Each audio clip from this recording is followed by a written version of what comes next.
व्हिडिओच्या स्टार्टिंगवरून तुम्हाला समजलं असेल आजचा ब्लॉग खूप स्पेशल आहे, कारण आज आम्ही गेलो होतो आपल्या गणपती बाप्पांची मूर्ती बुक करायला. नमस्कार मंडळी, मी आहे अस्मी आणि माझ्या फर्स्ट मिनी ब्लॉगमध्ये तुमचं स्वागत आहे. इथे मी, शेरू, आई आणि बाबा आम्ही सगळे चाललो होतो खडकवासला येथील कोल्हेवाडी.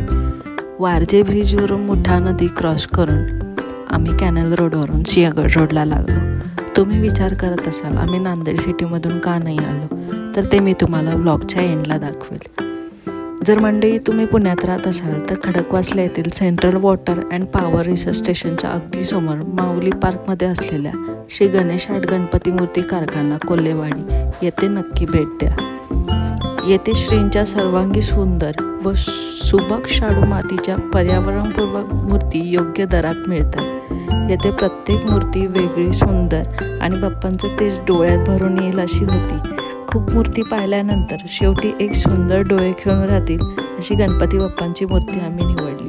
व्हिडिओच्या बद्दल तरी मी तुम्हाला सांगितलं होतं आम्ही नांदेड सिटीमधून का नाही आलो, तर ते नांदेड सिटीमध्ये असणारे हे शिवमंदिरच्या अगदी पुढे नांदेड सिटी आणि शिवण्याला कनेक्टेड असणारा हा ब्रिज. ह्या ब्रिजवरून खडकवासला धरणाचे पाणी वाहत होते, म्हणून हा ब्रिज वाहतुकीसाठी बंद होता.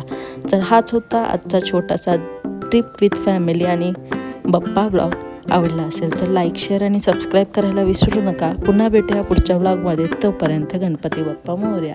घरी आल्यावर बघतो तर हे काका शेत नांगरत होते भात लावणीसाठी. तर पण तुमच्या इथे झाली की नाही भात लावणी, नक्की कमेंट करून सांगा.